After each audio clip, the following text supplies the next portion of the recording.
What's up, guys? SuperCliff here, and thanks for tuning in on today's brand new episode. So, War for the Realms is coming this April of 2019, and I say we get prepared. We kind of pregame ourselves, make our ancestors proud, that sort of thing. Yeah, that sounds about right. Therefore, let's get that hype train pumping. Boom, boom. Just kidding, I'm never gonna do that again.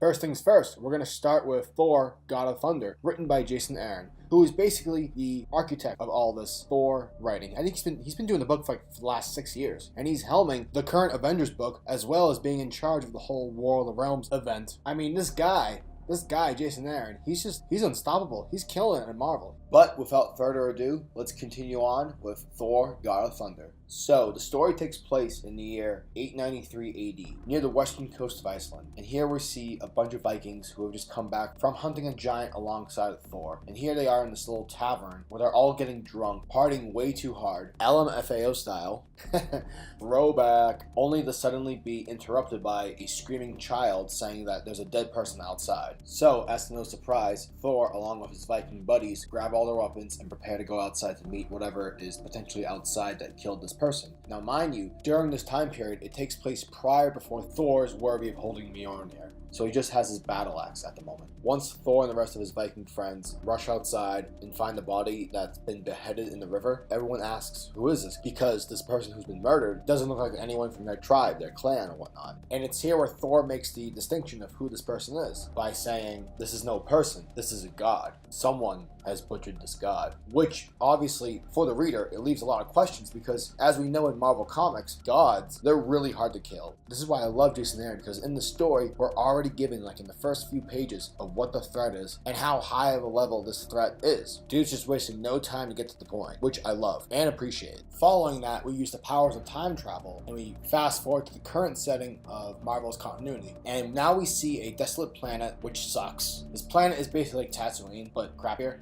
So the inhabitants of this planet, they're praying for rain, hoping that Thor will, do his whole, he'll make it rain dance, which he does, but without the whole dancing part. Then, afterwards, the elder of the village thanks Thor for coming because on the planet that Thor is on, the people don't have any gods to pray to. And it's here where Thor is just completely enraged with the idea that there are no gods here to help these people. And he starts saying, the gods don't answer your prayers? That's ridiculous. They're supposed to be doing their job. So Thor takes off because he wants to be a badass and whatnot, goes to visit the palace that is where the pantheon of the gods for this planet reside. Thor opens the door, he walks in, it's all dark and dusty. He notices that there's no gods around, it seems very abandoned. Also, I really enjoy how Thor is using his hammer as a flashlight. Oh, Jason Aaron, you clever, clever man, you. Then he sees a door that's chained up and he's like, this is weird. So he breaks it and we see all the gods gruesomely murdered. And he notices that they weren't instantly killed, they were tortured for a long period of time. Theon Greyjoy style. No.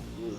Then, out of nowhere, Thor's attacked by this black, shadowy dog-like creature. He's able to kill it, then he realizes who possibly killed all these gods, and he says, Thor, the God Butcher. Now we fast forward again in time, and we see Thor as the All-Father of Asgard, and he looks exactly like Odin, which is pretty cool, just a bit more grittier though. For example, this future Thor, he's missing an arm, and replacing it is the Destroyer's arm, and he has a sword, and he has Mjolnir, and he looks like he just doesn't care anymore. Another thing too is Asgard's empty. It seems like he's the only one currently alive. But anyways, we then see King Thor become attacked by an endless horde of those shadowy-like creatures, but King Thor's like, bring it on, and he just starts wrecking. Dude's just killing all these creatures, and it's wave after wave of these ferocious monstrosities. We then turn our attention back in time travel, and we see young Thor with his Viking friends crossing the sea. They're getting ready to raid, and they arrive in Russia, where they encounter a rival group of Vikings, and before they start to fight, Thor's like, alright, this is weak, because I came here for a real fight, not to fight some mere mortals. Me, I'm too good for you guys. I'm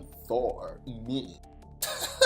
So, anyways, the rival group of Vikings call out to their gods, and the only one who arrives is a flying Pegasus, but it's all bloodied, and there's no rider. So all the river Vikings are like, wait, where's our god?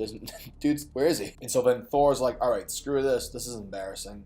He hijacks the Pegasus, and he starts flying into the sky looking for their gods head on. Then he sees another Pegasus, but its rider is headless, and all of a sudden, Gore pops up. Gore, the God Butcher. And this guy's just totally freaky. Looks like a lizard. It's almost as if he's a velociraptor, popular, but he just had a really bad day, and, you know, this was the final product. Though, honestly, reminds me of Frieza, except, like, really dark. Totally savage. And he just kicks Thor's ass. Gives him the beatdown in a series of fantastically drawn panels. And this is just the start as to why Gore the God Butcher is one of my favorite Marvel villains of recent.